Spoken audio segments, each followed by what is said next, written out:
Todo homem que você já olhou com uma certa inveja, aquele sujeito que entra em uma sala e muda imediatamente a energia do lugar, não chegou a esse nível simplesmente acrescentando coisas à própria rotina. Ele não construiu essa presença apenas acumulando hábitos. Ele chegou lá quando destruiu, sem hesitação, uma versão de si mesmo que você ainda está tentando preservar. A cultura de massa oferece um conselho que funciona como um sedativo. Dizem para você criar novos hábitos, colocar metas no papel, desenvolver resiliência e esperar até que, algum dia, você se transforme no homem que deseja ser. Isso é uma mentira confortável.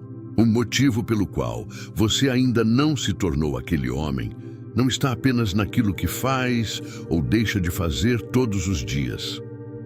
A questão está em quem você acredita ser enquanto executa essas ações. Existe aqui um mecanismo psicológico profundo, escondido nas pesquisas sobre a formação da identidade que a maioria dos conteúdos de autoajuda sequer ousa abordar. Quando você entende esse mecanismo, percebe que talvez nunca tenha existido algo quebrado em você que precisasse ser consertado. O problema estava na forma como você se enxergava. O verdadeiro alvo nunca foi apenas o seu comportamento visível. Era a identidade que comandava tudo por trás da superfície. Se tiver coragem de eliminar aquilo que continua te prendendo, o que você conquista é o controle completo sobre quem decide ser. Prepare-se, porque daqui em diante, o conforto deixa de ser uma opção. Volte ao ano de 1519. Um comandante espanhol chegou à costa do México acompanhado de aproximadamente 600 homens. A desvantagem numérica era gigantesca. Eles estavam sem suprimentos e diante de um império com milhões de guerreiros. Entre seus próprios oficiais já existiam planos para recuar. E no porto, os navios permaneciam ali como uma garantia silenciosa de que ainda havia uma rota de fuga caso tudo desse errado. Então ele destruiu essa possibilidade. Hernán Cortés não eliminou sua frota para parecer um herói de história.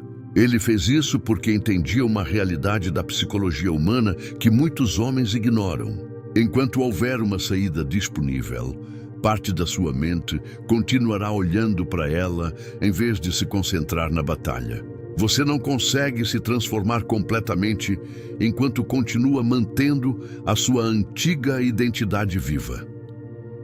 Essa é a primeira verdade que quase ninguém revela sobre a transformação pessoal. Tornar-se aquele homem não é um processo de acumular coisas. É um processo de eliminar aquilo que precisa morrer. Você imagina que precisa adicionar disciplina, desenvolver confiança ou criar uma rotina matinal elaborada, mas está apenas tentando colocar móveis novos dentro de uma casa que continua pegando fogo.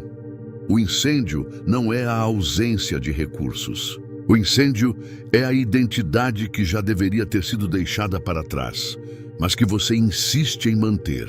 Olhe para a sua própria vida com brutal honestidade. Existe uma versão sua que continua respondendo pessoas que drenam sua energia porque tem medo de enfrentar o conflito. Existe outra que passa 2 horas rolando o feed do celular depois da meia-noite, usando pequenas doses de dopamina para esconder o fato de que está fugindo de alguma coisa real. Existe também a versão que recorre a meias-verdades no trabalho, porque falar com sinceridade exigiria firmeza para sustentar aquilo em que acredita. E sustentar uma posição significa correr o risco de ser confrontado. Essa versão fraca não aparece apenas quando você está tendo um dia ruim. Ela representa o sistema operacional que atualmente governa a sua vida. Enquanto ele não for completamente removido, qualquer atualização que você tente instalar continuará travando o sistema. Pesquisas sobre mudança comportamental baseada na identidade apontam para algo bastante profundo. Estudos sobre autoconceito mostram que pessoas que enxergam a mudança como uma transformação de quem são e não apenas como uma forma de alcançar objetivos, possuem muito mais chances de manter essa evolução ao longo do tempo. Mas existe um lado ainda mais sombrio nisso. Para se tornar alguém diferente, você precisa romper conscientemente com quem foi. Não se trata simplesmente de superar o passado ou evoluir aos poucos. É uma rejeição intencional da identidade anterior, quase como uma ruptura. Da mesma maneira que Cortés eliminou a retirada como alternativa. Demóstenes, séculos antes de Cristo, demonstrou isso de forma impressionante. Ele era um jovem gago e fisicamente frágil em Atenas, uma cidade onde a capacidade de falar bem representava poder e influência. Ele não apenas treinava seus discursos, raspou parte da própria cabeça para que a vergonha de ser visto o obrigasse a permanecer estudando. Colocava pedras na boca e gritava contra o barulho das ondas na praia para fortalecer a voz e treinar os pulmões. Ele tornou praticamente impossível voltar a ser o homem que havia sido. Em vez de simplesmente acrescentar eloquência à sua fraqueza, eliminou todos os caminhos que poderiam levá-lo de volta a ela.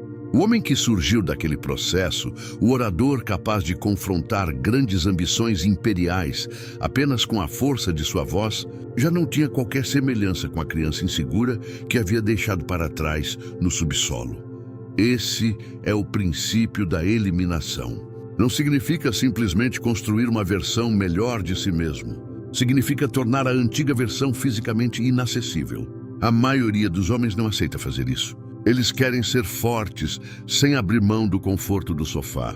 Querem conquistar respeito, sem abandonar a personalidade que ainda busca desesperadamente a aprovação dos outros. Você não consegue sustentar essas duas identidades ao mesmo tempo. Seu antigo eu é pesado. Ele passou anos se alimentando do seu potencial, engordando através das suas concessões, justificativas e desculpas. Cada dia em que você escolhe mantê-lo vivo é um dia em que está abrindo mão do homem que poderia se tornar. O que você está disposto a destruir? A resposta para essa pergunta determina o rumo da sua vida. Porque a distância entre quem você é agora e aquele homem não é calculada pela quantidade de novos hábitos que você consegue adquirir. Ela é medida pelos funerais, pela quantidade de versões de si mesmo que você está disposto a enterrar sem voltar para buscá-las. Se não está disposto a enterrar nenhuma, então pare de fingir que realmente quer mudar. Você não está buscando uma transformação. Está buscando apenas uma decoração. Quer colocar um quadro novo na parede de uma casa que é sentimental demais para demolir. Existe um conceito na psicologia comportamental que deveria causar desconforto: a congruência do autoconceito. Em termos simples, suas ações tendem inevitavelmente a se ajustar à história que você conta a si mesmo sobre quem é. Não importa o que você deseja ou o que planejou fazer na segunda-feira. O que realmente importa é aquilo que acredita ser em um nível profundo e subconsciente. Se você acredita ser o tipo de homem que não sabe lidar com dinheiro, vai acabar sabotando oportunidades financeiras que ameacem essa crença. E isso não acontecerá necessariamente de maneira consciente. Você simplesmente tomará decisões que parecem naturais para você. E nesse caso, o que parece natural é continuar sem dinheiro. Se acredita que não nasceu para ter um corpo atlético, encontrará justificativas, aparentemente lógicas, para faltar aos treinos. Seu cérebro criará desculpas tão convincentes que você acabará acreditando nelas. Isso não tem a ver com força de vontade. Tem a ver com a estrutura da sua identidade. Seu subconsciente funciona como um sistema de proteção programado para preservar a pessoa que você acredita ser hoje, mesmo quando essa versão está fracassando completamente. Na verdade, quanto mais familiar for esse fracasso, mais seguro ele pode parecer diante de um sucesso que você ainda não conhece. Abraham Maslow estudou esse fenômeno através do que chamou de complexo de Jonas, o medo da própria grandeza. Ele percebeu que o ser humano não teme somente fracassar, também pode temer vencer, assumir responsabilidades, tornar-se visível e abandonar definitivamente a mediocridade confortável. Você não tem medo de se transformar naquele homem. Você tem medo do que virá depois. Porque quando essa nova identidade for assumida, as desculpas deixam de funcionar. A proteção desaparece e você se vê diante de uma vida que exige de você um nível de desempenho que nunca precisou sustentar antes. Pense em Mustafa Kemal, em 1908. Sentado em um quartel na Macedônia, ele observava um império se deteriorar por dentro. Ele não tinha riqueza, influência ou um grande exército à disposição. Tinha apenas uma decisão da qual não pretendia voltar atrás. Ele não seria o homem que permaneceria observando o colapso enquanto permanecia imóvel. Essa decisão não transformou sua vida financeira de imediato. Durante anos, ele ainda enfrentaria guerras, exílio e traições, mas a mudança de identidade veio antes das ações. Quando finalmente estabeleceu a Turquia sobre as ruínas do antigo império em 1923, aquela transformação não aconteceu por acaso. Foi apenas a manifestação tardia de algo que ele já havia decidido ser naquele quartel, anos antes que qualquer outra pessoa percebesse. Aquele homem não nasce de hábitos melhores, ele nasce de uma nova definição de quem você é. Você não está simplesmente tentando agir de uma maneira melhor, está tentando se tornar outra pessoa. Isso exige uma ruptura com a identidade anterior, uma separação clara entre quem você foi e quem escolheu ser. Não é uma passagem tranquila. É uma fronteira que precisa ser estabelecida de maneira definitiva. Ryan Holiday fala sobre o ego de uma forma que muitas pessoas interpretam de maneira equivocada. Pensam que a mensagem é simplesmente ser humilde. Mas existe algo mais profundo. O ego também pode ser o apego a uma identidade que já deveria ter sido deixada para trás. O homem que passa o tempo contando histórias sobre seus dias de glória na faculdade não necessariamente demonstra confiança. Ele pode estar preso a uma imagem de si mesmo que perdeu o sentido há 15 anos. O ego mantém você fiel a uma versão que já morreu. Para se tornar aquele homem, você precisa romper com a identidade atual. Pare de dizer, estou tentando entrar em forma. Comece a dizer, eu sou alguém que não falta aos treinos. Não porque isso já seja completamente verdadeiro, mas porque a forma como você se descreve influencia a identidade que constrói. O comportamento tende a seguir o rótulo. Cada ação representa um voto na pessoa que você deseja se tornar. Se a sua identidade ainda afirma, eu sou o cara que começa e desiste, então cada escolha reforça exatamente essa versão. Mude a identidade primeiro. Existe um preço para se tornar aquele homem. E esse preço não pode ser pago aos poucos. Ele precisa ser entregue antes, através de uma moeda que a maioria dos homens não aceita gastar: a perda. Theodore Roosevelt nasceu como uma criança frágil e asmática, incapaz de subir escadas sem ficar sem ar. Seu pai lhe disse, com uma franqueza dolorosa, que ele tinha uma mente forte, mas não possuía o corpo necessário para expressá-la plenamente. Roosevelt não simplesmente começou a treinar. Ele iniciou uma batalha particular contra as limitações que acreditava ter recebido da própria biologia.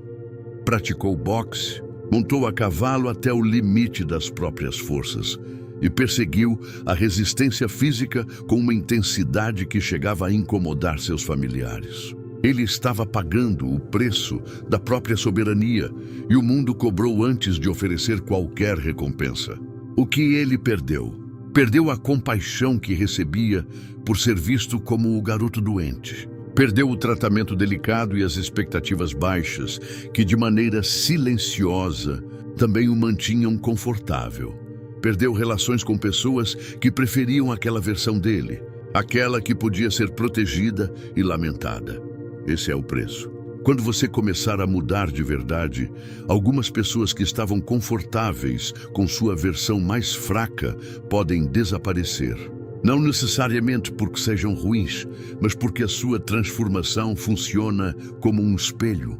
E esse espelho acaba revelando a própria estagnação delas. Elas não necessariamente odeiam aquilo que você está se tornando. O que incomoda é aquilo que a sua mudança revela sobre a decisão delas de permanecerem paradas. Jordan Peterson fala sobre responsabilidade masculina como a disposição de carregar voluntariamente um peso. Mas existe uma etapa que muitos ignoram.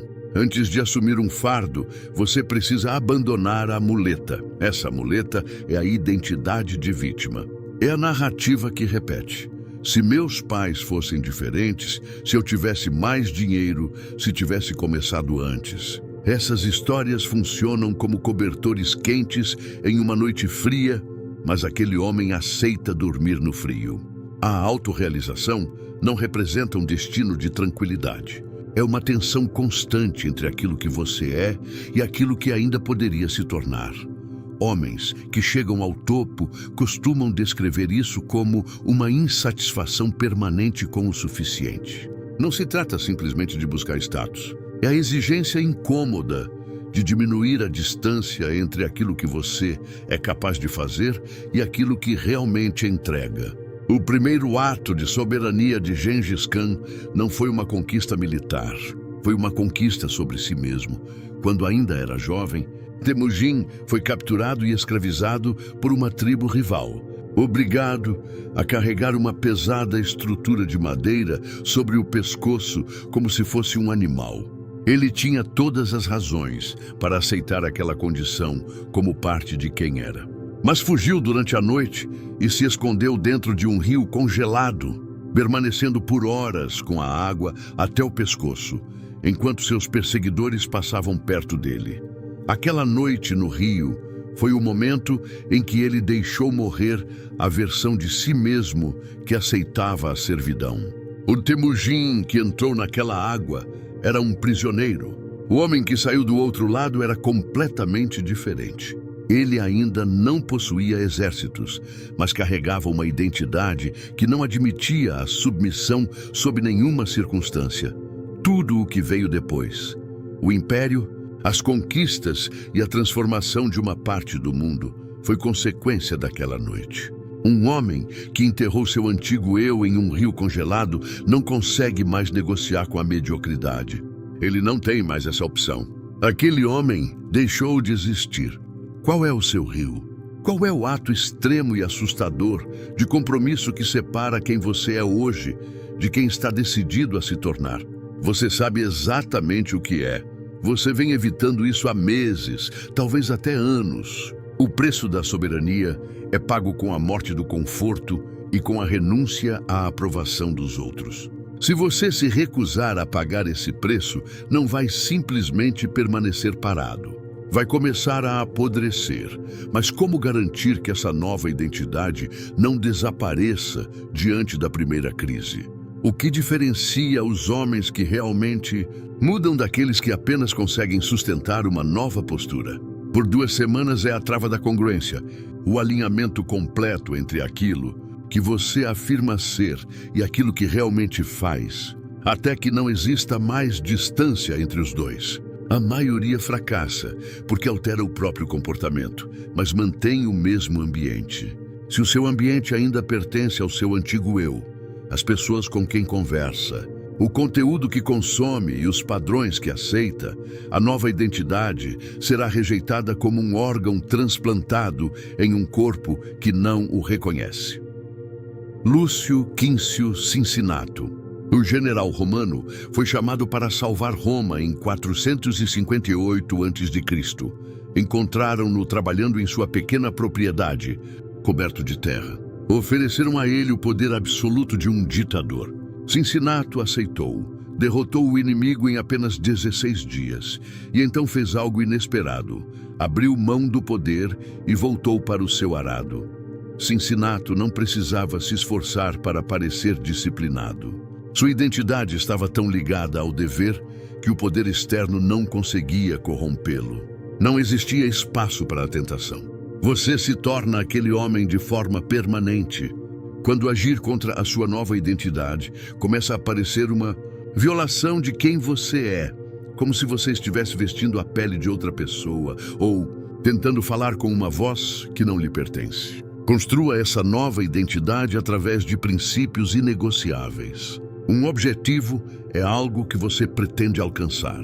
Um inegociável é algo que você não viola em hipótese alguma. Quero treinar 5 vezes por semana. É um objetivo. Eu sou alguém que não falta aos treinos. É um inegociável.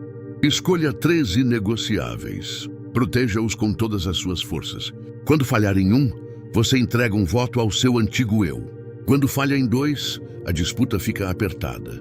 Quando falha nos 3, a sua antiga identidade acaba vencendo a eleição. E existe um último segredo. Não conte para ninguém. Não anuncie a sua transformação. Não publique sua nova dieta. No instante em que você anuncia seus planos, seu cérebro pode interpretar a aprovação social como uma recompensa e diminuir a necessidade de realizar o trabalho de verdade. Aquele homem não precisa anunciar quem está se tornando. Ele simplesmente aparece. O trabalho acontece longe dos olhos dos outros, enquanto os resultados falam quando chega a hora. Você já sabe quem é esse homem. Talvez já tenha percebido pequenos relances dele nos momentos em que agiu sem hesitar. Quando sustentou um limite que normalmente permitiria ser ultrapassado. Quando escolheu dizer uma verdade difícil em vez de recorrer a uma mentira confortável. Ele não é um desconhecido. É uma versão sua que aparece quando você deixa de pedir desculpas por existir. A única questão que permanece é: quanto tempo mais você pretende fazê-lo esperar? Você ainda está aqui. Isso não é algo insignificante. Em um mundo onde a atenção está constantemente fragmentada e a profundidade é evitada como se fosse uma ameaça, permanecer até este momento é a primeira evidência de que o seu antigo eu já começou a perder força. A maioria das pessoas que clicou neste vídeo provavelmente abandonou nos primeiros minutos, fugindo daquilo que incomoda e retornando ao conforto das distrações fáceis. Mas você escolheu permanecer diante da verdade. E isso importa. Você já não está simplesmente seguindo a corrente. Para marcar esse compromisso, faça um gesto simbólico. Comente aqui embaixo a frase: "Eu sou o incêndio, não a vítima". Isso não é apenas uma mensagem para o algoritmo. É uma declaração de que a ponte para o seu passado foi destruída. Inscreva-se neste canal não apenas para receber novos conteúdos, mas para marcar sua presença entre homens que escolheram buscar a própria soberania. Agora, faça um pequeno exercício de consciência. Ao clicar no botão de gostei, observe o botão de hype que aparecerá para você. Eu te desafio a pressioná-lo. Não faça isso por números ou métricas. Faça como um ato consciente de rebeldia. Como um sinal de que ideias capazes de despertar pessoas não serão facilmente silenciadas. É uma forma de resistência contra a anestesia coletiva. Se você sente que o chamado da sua própria grandeza é pesado demais para continuar ignorando, torne-se membro deste canal. Não é um simples grupo social, é um compromisso. Um investimento para manter viva uma filosofia de poder alimentada por estratégias que o mundo muitas vezes prefere que você nunca descubra. Esse é o preço da sua nova vida. E o próximo passo da sua reconstrução já está esperando no vídeo que aparecerá ao final. Ele será o teste das ideias que discutimos aqui. Clique nele se tiver coragem de encarar aquilo que restou no espelho depois do incêndio. Lembre-se, se você parar agora, as cinzas vão esfriar. Continue descendo até que não reste mais nada do homem que você costumava ser.